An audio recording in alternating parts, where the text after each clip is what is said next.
Seguro que has escuchado hablar del intercambio colombino en América, ese proceso de transferencia y choque cultural entre colonos y colonizados, consecuencia de la conquista de América.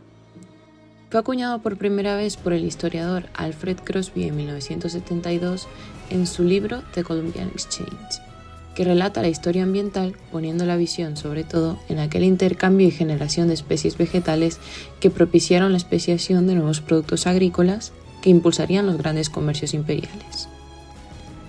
Sin embargo, hoy en día sabemos que este proceso trascendió ese origen comercial del término y que forma parte intrínseca de la construcción social tanto de América como de Europa. Una espléndida evidencia de esto la vemos reflejada en el arte, en las expresiones culturales y en su evolución dependiendo de quién y cuándo las haga. Veamos cómo se representa esto en el arte europeo. En 1783, el pintor neogranadino Vicente Albán publica una serie de 6 cuadros muy ricos simbólicamente, en los que plasma, a través del paisaje, el conocimiento de las nuevas especies vegetales de la zona ecuatoriana.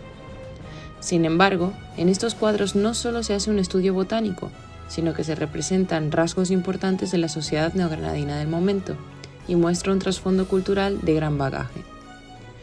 Aunque su intención aparente sea hacer un estudio naturalista de las especies, la atención se centra en la representación de 2 figuras femeninas en el centro del cuadro. Una dama central vestida y adornada a la moda del momento de la Real Audiencia de Quito, inspirada en la moda napolitana a finales del siglo XVIII. Esta mujer está acompañada de otra que, en actitud servil, resulta ser su esclava. ¿Pero una esclava también vestida? Pues bien, aunque se encuentra ataviada, lo está mucho menos que la señora del cuadro. Sus ropas son más sencillas y además está descalza. En la escuela quiteña a la que pertenecía el autor, vemos la clara tendencia a alabar la figura del subordinado, vistiéndoles a la europea, quizás en un intento de justificar las relaciones colono-colonizados, pero sin dejar de lado la distinción social entre ellos. Y como la cosa va de vestimentas, mira este cuadro en el que se representa una corte política indígena. Sí, indígena. Y es que quizás puedan llegar a despistarte sus apariencias clásicas que casi evocan al pasado imperio romano. Este cuadro es obra de un anónimo inspirado por la historia de la conquista de México del cronista de Indias Antonio Solís y Rivadeneira. Fue creada entre 1783 y 1800 e ilustra la crónica que dice que Hernán Cortés envió a emisarios a hablar con el Senado de la República de Tlaxcala para conseguir poder transitar por su territorio sin problemas. Envió a 4 embajadores que vestían de acuerdo a sus funciones: manta de algodón anudada por los extremos, en la mano derecha saeta con plumas blancas simbolizando la paz y en la mano izquierda una rodela de conchas. Pero muy probablemente el Senado indígena no se parezca en nada al romano, y aún menos probable es que se encontrasen en un magnífico pabellón finamente decorado con frescos, remates de estuco y cortinas de terciopelo. Además, su apariencia no concuerda en absoluto con la imagen actual que tenemos del hombre indígena. Y esto puede deberse a que los conquistadores quisieron contar un relato en el que las cortes políticas indígenas eran un adversario digno y con las mismas posibilidades y conocimientos que ellos. El recurso de magnificar al adversario al momento de relatar el enfrentamiento es uno que se viene empleando desde el medievo, un recurso que no deja de justificar el discurso colonialista. Por cierto, ¿y si ahora te digo que estás viendo al mismo Moctezuma? ¿Qué opinas? Pues sí, este lienzo anónimo fue creado entre 1775 y 1800 y representa la danza de los indios o mitote, una tradición prehispánica que nos muestra a Moctezuma ofreciendo una puesta en escena acompañado por 8 reyes, todos ellos vestidos a la moda colonial del momento. Así nos encontramos ante una imagen plenamente sincretista y propagandística de la política colonial. Y es que, de hecho, el emperador del antiguo imperio mexica porta en su pecho el águila y el nopal, símbolos distintivos del virreinato de Nueva España. Pero no deja de portar así pequeños elementos distintivos de su cultura, como el faldellín de plumas o el tocado de plumas, aunque él, de hecho, se corona con una joya más propia del rey de Francia que del imperio mexica. No lo sé, pero con todos los reveses sufridos por el imperio mexica, dudo mucho que estuvieran muy animados como para hacer performance a los colonos. Y entre parecer y no parecer indio, vemos en este cuadro a indios de tez oscura, que contradice al Senado que vimos antes. Y es que sí, incluso el color de la piel está relacionado con connotaciones negativas. Este cuadro se llama Indios Bárbaros y representa un arquetipo de indio totalmente opuesto al indio a la romana. Con el desarrollo del pensamiento humanista y los debates sobre la naturaleza de las poblaciones americanas, se procede a deshumanizar a los nativos y pasan a ser representados como personas violentas o al margen de las nuevas sociedades. De esta manera pasan a representar a aquel indio con el que no interesa aliarse y sobre el que se debe ejercer el poder. Esto nos lleva a hablar sobre un proceso desatado en América que abarca un largo periodo de tiempo hasta que se concreta el proceso constructor de las nuevas identidades nacionales. El sincretismo, una tendencia a armonizar ideas opuestas. En este cuadro del Anónimo Cusqueño de 1718 vemos los matrimonios de Martín de Loyola con Beatriz Ñusta y de Juan de Borja con Lorenza Ñusta de Loyola. Las Ñustas, por cierto, son las princesas del Imperio Inca, y se encuentra en el centro de una ceremonia oficiada por la Compañía Jesuita, pioneros evangelizadores en tierras americanas.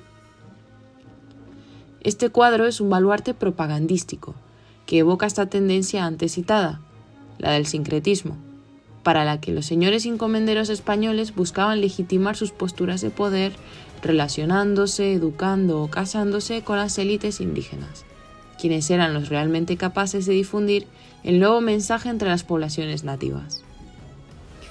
En esta obra vemos cómo intenta transmitir la idea de que dos sociedades que se encuentran a un mismo nivel en un mismo plano, a pesar de ser distintas, pueden llegar a convivir bajo el amparo, claro está, del Dios cristiano. Y es que el mensaje sincretista se explota mayormente en el terreno religioso. Se recurre a él después de un largo periodo de lenta y violenta evangelización de las poblaciones prehispánicas, y es el método que emplean las órdenes mendicantes para difundir el mensaje de la religión. Así emplearon la comparativa entre deidades nativas y europeas para que los nativos pudiesen proyectar en las deidades bíblicas sus creencias naturales. Uno de los ejemplos más visuales sobre el sincretismo religioso, y que de hecho perdura hasta la actualidad, es el de Nuestra Señora de Guadalupe, patrona de México, América y Filipinas. Mucho antes del 12 de diciembre de 1532, fecha de aparición de la Virgen de Guadalupe, se adoraba en el Cerro del Tepeyac, al norte de la Ciudad de México, a la diosa Tonantzin, diosa náhuatl cuyo nombre se traduce como Nuestra Adorable Madrecita.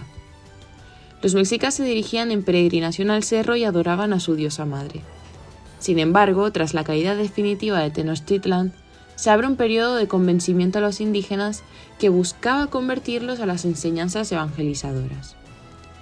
10 años después de la caída de Tenochtitlan, comienzan a tener lugares las apariciones de una virgen morena y cercana, la primera de ellas al indio Juan Diego, un indio chichimeca que recibió la llamada de la Virgen de Guadalupe.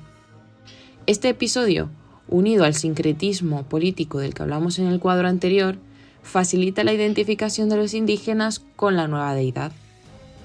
Algo similar sucedió con el culto de los pueblos andinos a la Pachamama, diosa de la fertilidad y madre tierra. Según los incas, se trata de una deidad inmediata y cotidiana, que está siempre presente y con la que se puede dialogar, pero que no tiene una forma específica, ya que se trata de un todo.